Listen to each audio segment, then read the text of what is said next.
قشر متوسط نابود شده دیگه. ببین هندوستان یا فقیری یا پولداری خیلی سال پیش، الان ایران هم همینطوری شده دیگه قشر متوسط ما نداریم، قشر فقیر همون سیستم هنده.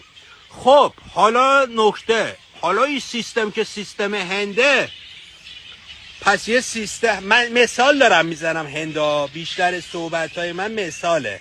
خب سیستمی که تو هند پیاده شده، اونا یه گاندی داشتن که اومد زد گفت بوق بزنید دک و دهن انگلیسی ها رو سرویس کنید. یه گاندی داشتن. شما یه گاندی دارید داخل ایران؟ شما هیچ کس ندارید. شما میرید یه مش آدم سیستمی رو میاری بالا، اونا هم بیان باز بزنن تو سرت.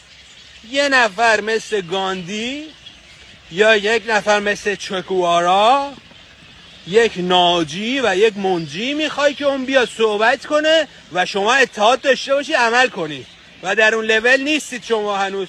چه آدمی رو بزرگ کردید که پشتتون حمایت کنه؟